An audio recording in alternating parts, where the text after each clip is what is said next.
The Bengals took Joe Burrow first overall, who was fresh off a national championship, and he has been everything they have hoped for and more. He has solidified himself as a top 5 QB in the league. He just came off a season off throwing for 4,918 yards, 43 touchdowns, and only 9 interceptions. He's made to Pro Bowls and won Comeback Player of the Year twice after 2 years of suffering season-ending injuries. He has a career 68.6 completion percentage, showing why he might be the most accurate QB in the NFL. The only thing more that the Bengals could ask of him is to play better in the playoffs. He's only made the playoffs twice in his career and does have 5 playoff wins, but most of these wins were in spite of him, not because of him, and didn't really play at an elite level in the Super Bowl. But overall, the Bengals nailed this pick and would no doubt pick Burrow again.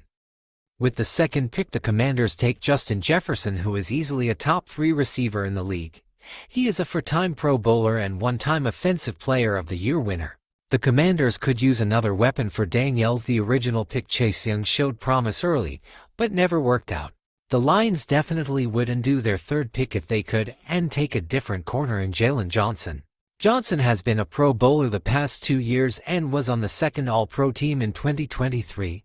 He has proven that he is easily a top 10 corner in the NFL. According to Football Reference, he allowed 37 catches, 517 yards, and 2 touchdowns against last season, which is still good but not at the level we saw in 2023, where he only had 279 yards against. Johnson had the lowest target rate among corners last season and would help a struggling Lions corner room.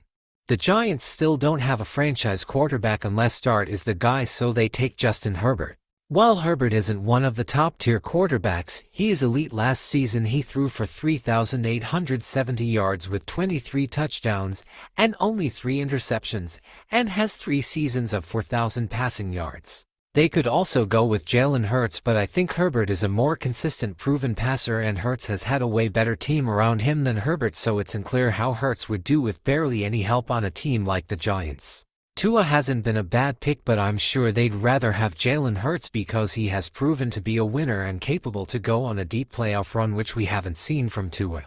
Hurts was seen as a risky prospect with a high ceiling, and he has reached his ceiling. He really broke out in 2022. And did everything he could in the Super Bowl but came up short. He didn't play too great in 2023 but silenced doubters last season after playing at an elite level towards the second half of the season and carrying it into the playoffs, and won Super Bowl MVP.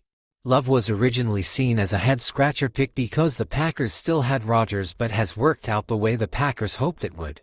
Love has been the starter for 2 years now, where he's done well. In 32 games started, he's thrown for 7,548 yards, 57 touchdowns, and 22 interceptions, and has a playoff win under his belt. Tristan Wirfs has been one of the best tackles in the league for years now.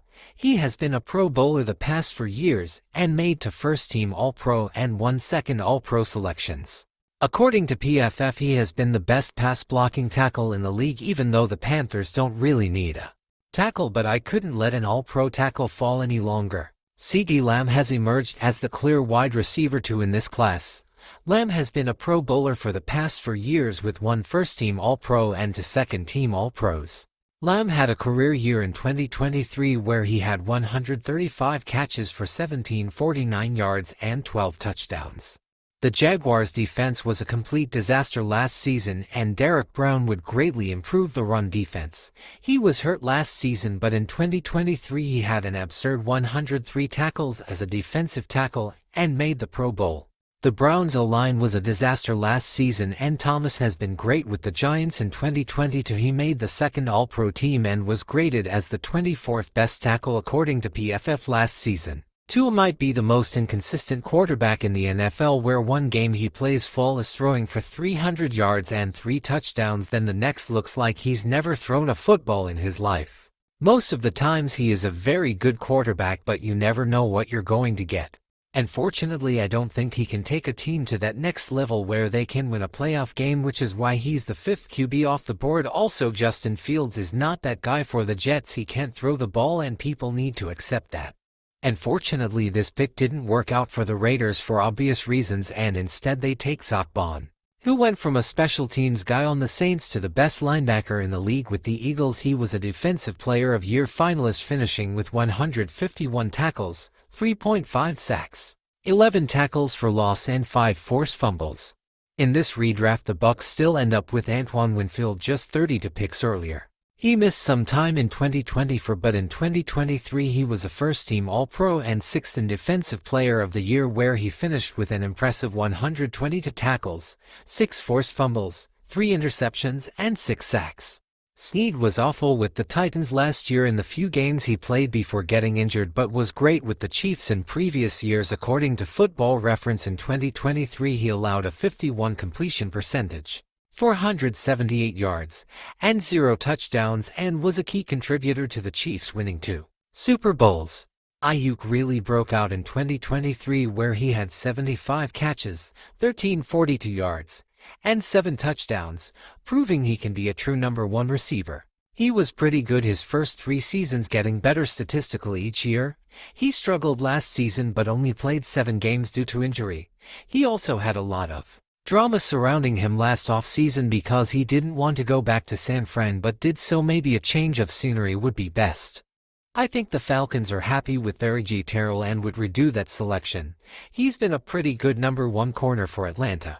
Madovic has been a Pro Bowler for the last 2 seasons, totaling 19.5 sacks and 23 tackles for loss over those 2 seasons. The Dolphins' secondary is going to be a mess next season, especially if Ramsey is gone. McKinney is coming off the best season of his career, making the All-Pro first team. T. Higgins is a top 3 wide receiver too and would get to be the number 1 on the Raiders. Over 5 seasons he has 330 catches for 1,595 yards and 30 for touchdowns.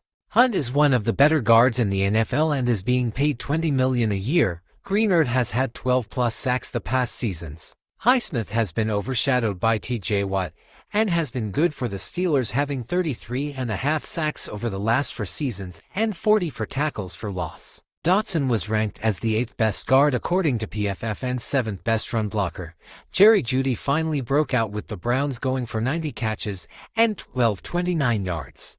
Brooks was top 10 in tackles last season.